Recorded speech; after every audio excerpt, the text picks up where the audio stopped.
good afternoon. I'm sure you can all hear me quite well, right? I am short, but I'm visible today, right? Yes? The advantage of being in this hall today is that I can wear my heels. Otherwise, I'm struggling to do this for people behind to see me. Right, so, Farhan's already introduced me quite well. A lot of you already know me, so I'm not going to get into the boring part of explaining who I am. But Farhan, Hassan, and Fatima always do this to me. They always put me on the spot and give me the first slot to talk about. So then, my other judges have an advantage to learn through my mistakes. That, oops, she's done this, I'm not going to do the same thing again, right? But that's what public speaking is all about, learning through your mistakes. So before I start and jump into talking about preparation, there was something given out to you. When Ashik was talking to you, you were given something which had a really funny picture on the top. Can you take it in your hands? You don't like the picture on the plastic thing itself, do you? Open it up. Open it. What do you see inside? And who's in the mirror? Who's in the mirror? Me? I? Myself? Do you like what you see? Do you like what you see? Yes? Are you worried about what you see? Do you see a smile on that face? Do you see nervousness on that face? Do you see lots of, I love what you just did. Do you see lots of question marks on that face that you're looking into right now? So if I don't get an answer from my audience, I'm going to make sure I stand here for 45 minutes and I don't leave the stage. Because I love talking. Everyone says I was born with a mic in my hand, so I need to prove that I can get off in 30 minutes. So, looking at the face in that mirror, that defines who you are. That literally defines what you're going to do during the next few weeks with us as well. If you're smiling into that mirror with a very confident look, you're looking into that face eye to eye, you're going to make it through with flying colors, because you know when you're here, these faces are familiar to you, but we're all part of a big family, and you can make eye contact, you will be positive of what you're doing, you will always remember the face you saw in the mirror, and that face has to shine. So you're going to shine throughout, right? And before I, again, jump into this, I'm going to hold up certain words. It's going to be a rapid-fire round. I hold up a word, and we'll go table-wise. So we'll start with the table on my right. As soon as I hold up this word, I want you to tell me the first word that comes into your mind, all right? It could be anything. And after that, I'm going to talk about how you should be preparing for your talks. Right, so the first word that comes to your mind when you see this. Sorry, what did you say, Zazalai? Scary, scared, fear, lovely. That's why I hate the word exams. And I always say I'm going to destroy that word, and I promise I will. Second table, what do you think of when you see this? Confidence. Confident? So you want to be confident in front of your audience? Perfect. Third table, what do you think of when I hold this up? Opportunity. Opportunity, excellent. Right. And the fourth table, what do you think of when I hold this up?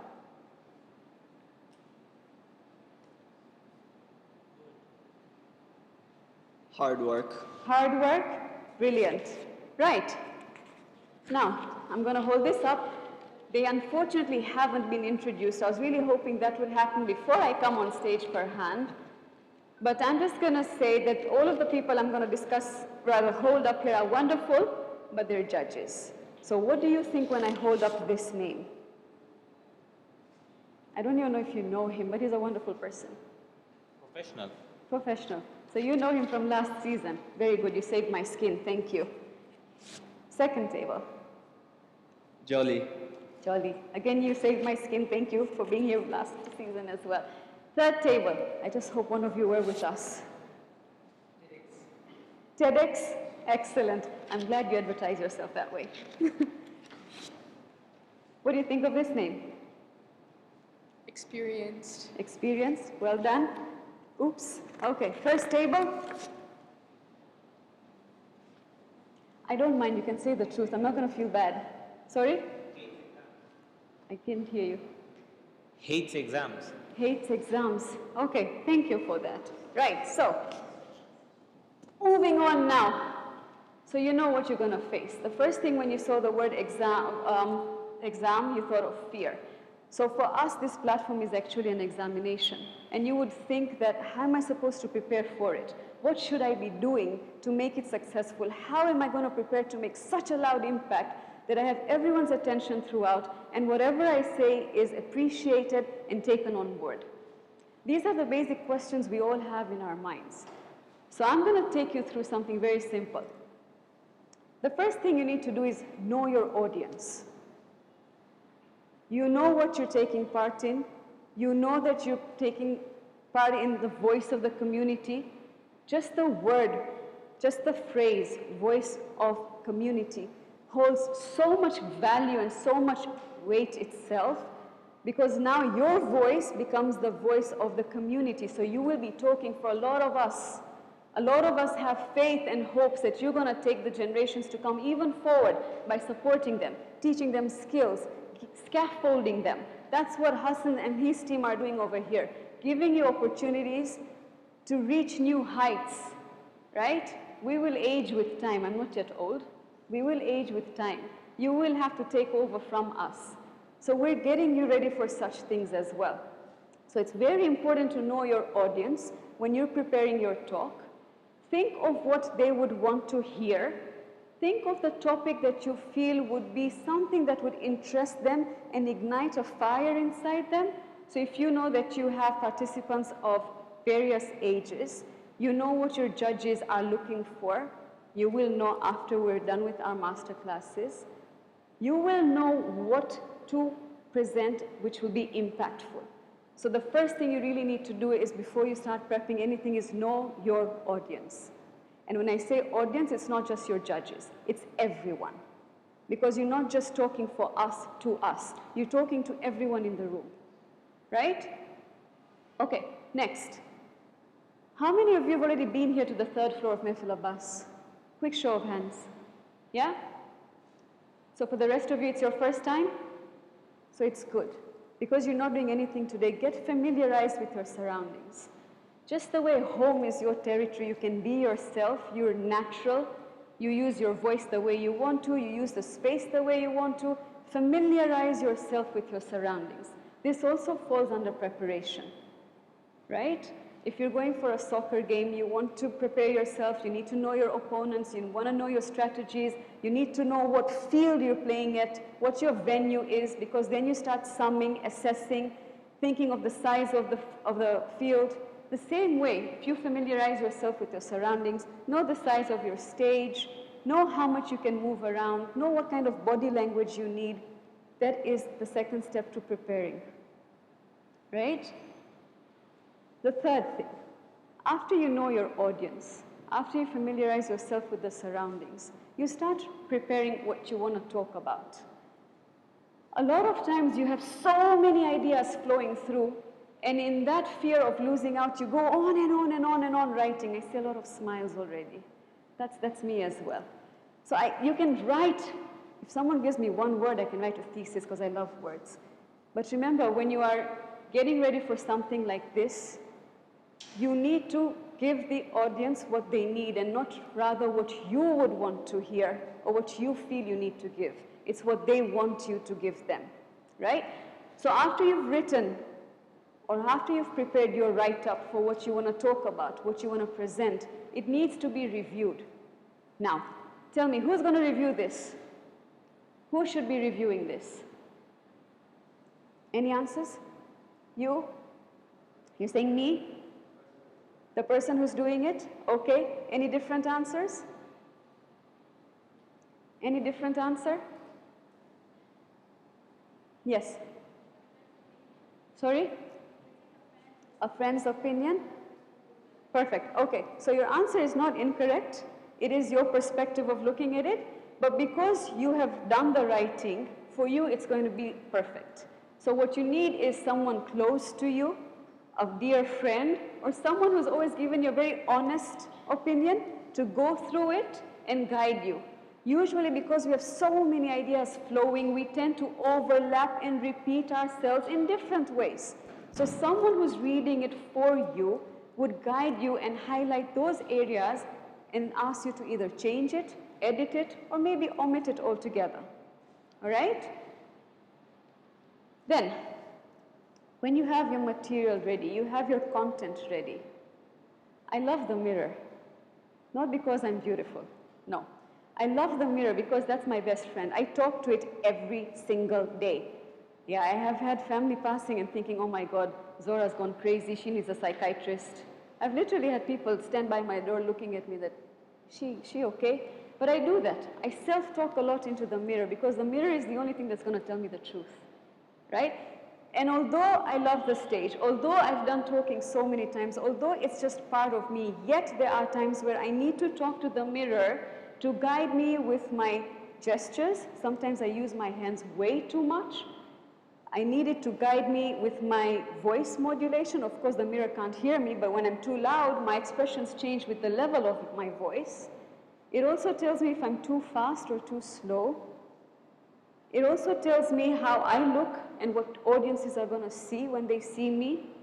So usually before any talk, if you have your material ready, talk to the mirror. Look at how you look. Look at your appearance. Look at your body language. Look at your facial expressions. If I were to come up here right now and I'm standing like this, fidgeting, looking at everyone and really trying hard to smile, so you already know that I'm nervous, I'm scared, I'm jittery. But if I'm doing the same thing in front of the mirror is going to correct you, self-correct you, right?